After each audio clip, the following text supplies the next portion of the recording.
Salve, nação flamenguista, tudo bem? Passando por mais um vídeo aí pro canal.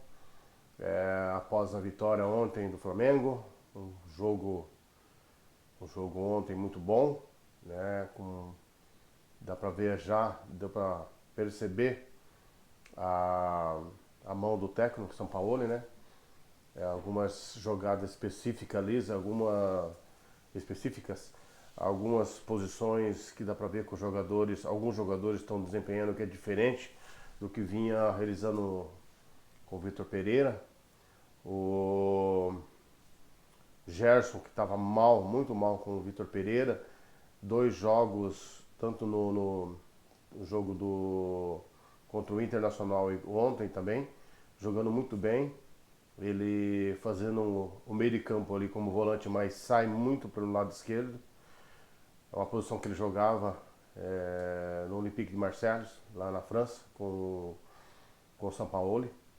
Então está desempenhando muito bem, está jogando muito bem, está tendo confiança para fazer isso. Ele preenche, o único problema é que ele preenche esse espaço e aí não dei muita profundidade, tem horas assim com Ayrton Lucas, né?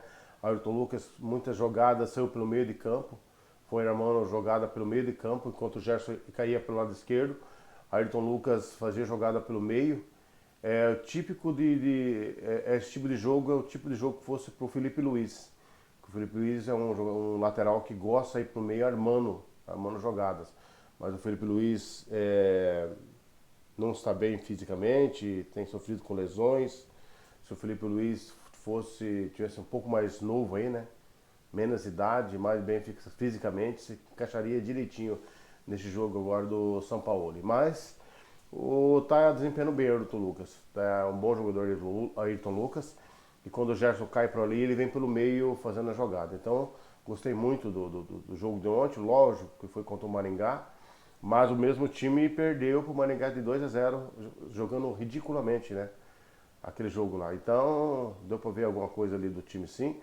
Algumas posições, algumas aspecto tático do São Paulo no jogo. E é isso aí. Separei aí um corte do Jovem Pan Esportes, do pessoal falando um pouco mais sobre a vitória ontem do Flamengo aí. Deixar vocês com o vídeo aí.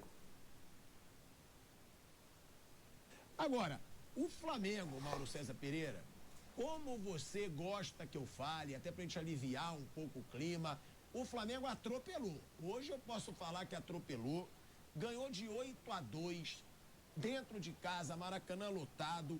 E aí eu te pergunto, porque a gente, com razão, a gente sempre diz, né? Um treinador precisa de tempo para mostrar seu trabalho.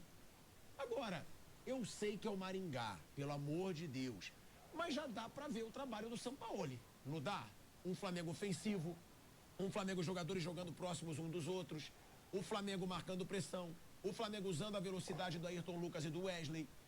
Eu acho que já dá para ver uma cara do Sampaoli. E aí, é o que eu falo sempre, vamos falar do Maringá. Só que, pô, o Vitor Pereira, o Paulo Souza, eles pegaram muita baba também. E eu não lembro de ter visto uma atuação, o próprio Domenech, eu não sei nem se o Dorival teve uma atuação dessa, avassaladora como essa, de você saber que você vai ver vários gols num jogo. Já dá pra ver a cara do Sampaoli? É exagero por ser o Maringá ou não? Bem, primeiro acho que é importante frisar que ontem o Flamengo jogou, né? Lá em Maringá os caras não jogaram. Aquilo foi uma conduta absolutamente indolente, absurda, inaceitável. Eu acho incrível como que aquilo também é esquecido dentro do clube, né? Não houve nenhuma grande cobrança. Foi o jogo do Fluminense com o Vitor Pereira, do Maringá já com o Mário Jorge, com uma postura inaceitável do time.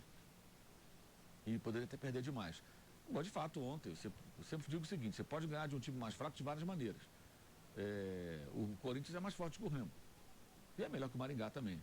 Mas como é que o Corinthians ganhou do Remo ontem? Sofrendo, nos pênaltis. Você pode ganhar massacrando, amassando. O Flamengo amassou, de fato, merece elogios. Um gol com menos de 2 minutos, fez o resultado, buscou mais gols no segundo tempo, ele trocou jogadores. O Gabriel fez uma ótima partida, Pedro fez 4 gols, tem uma média mais de um gol por jogo, uma coisa absurda, né? E jogando não só o Carioca, jogando nas outras competições que o Flamengo participou ao longo do ano. Ou seja, teve desafios técnicos mais difíceis do que quem jogou só o estadual e agora está na Copa do Brasil, sua fase inicial, e no Campeonato Brasileiro. Agora o time jogou muito bem, agora tem alguns detalhes que são interessantes, né? O Ayrton Lucas ontem foi muitas vezes terceiro zagueiro, muita gente não percebe.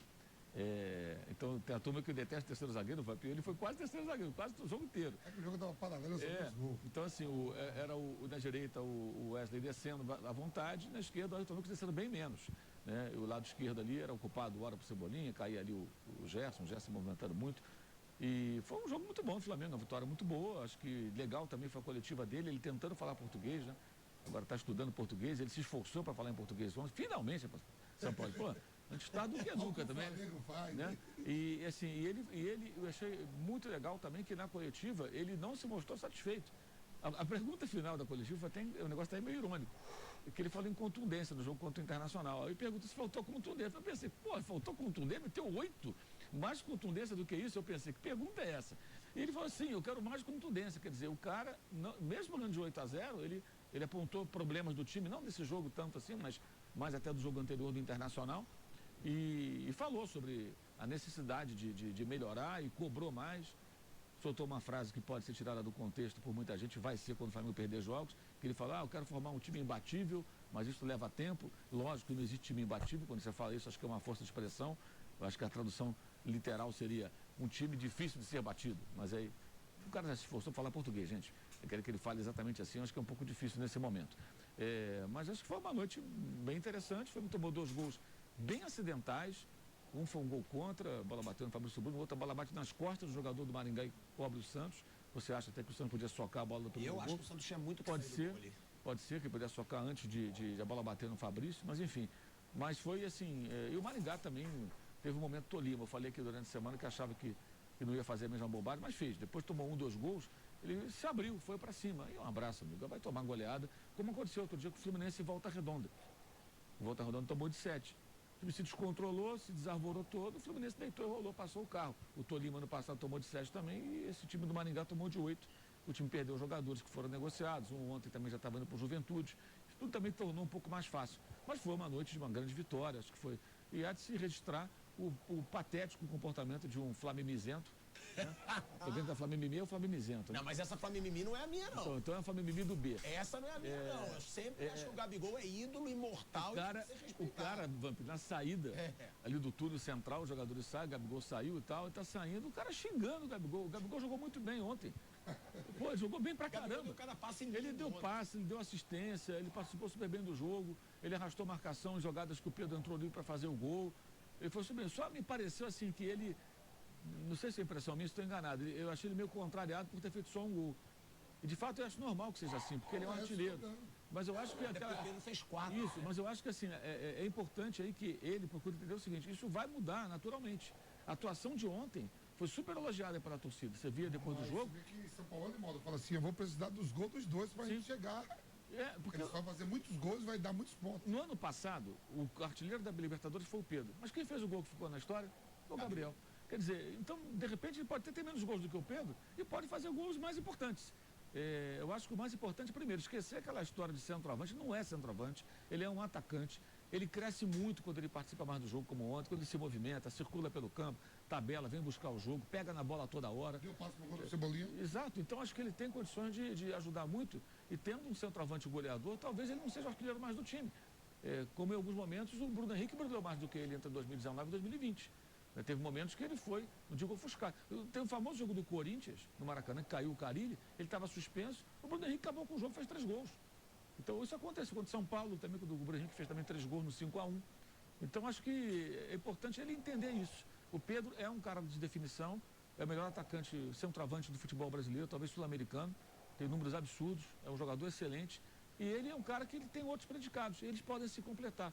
Então acho que esse é um ponto que é bem importante que ele entenda. E o jogo de ontem acho que mostra isso. O Gabriel mostrou que ele pode ser elogiado pela torcida, ele foi muito elogiado. Ontem, tirando esse maluco aí, todo mundo ontem estava elogiando. Eu fiz a live no meu canal, todo mundo falava, não, o Gabigol jogou muito, você olhava na rede social, os torcedores elogiando. E entender que, mesmo sem fazer o gol, ele pode ser destaque do time. O nome dele, cada vez menos, pode ser menos Gabigol, ser Gabriel. Até para tirar um pouco essa coisa de que ele tem que fazer o gol. Ele bateu o pênalti dele, fez o gol dele, agora é de fato uma fase ruim que pode estar se encerrando a partir da atuação de ontem. Ele fez 2 gols de pênalti em 16 jogos. Nenhum com bola rolando. Por exemplo, se termina 3-0, Pedro tinha feito 2, não. Termina 3-0, ele teria feito algo mais importante, que é o terceiro. Sim, sim. Você acaba ali. É isso que você fala, né? O que o Mauro falou é sempre o meu argumento, pô. Das 3 finais da Libertadores dessa geração do Flamengo, ele fez todos os gols, pô. Ele fez os 2 contra o River, ele fez o gol contra o Palmeiras, que saiu derrotado, mas o gol foi dele, e ele fez o gol contra o Atlético Paranaense. É por isso que eu digo, com o Gabigol tem que ter uma paciência diferente, sim. Porque o cara é muito importante pro Flamengo. A gente vai para um break. Agora, o Flamengo, Mauro César Pereira, como você gosta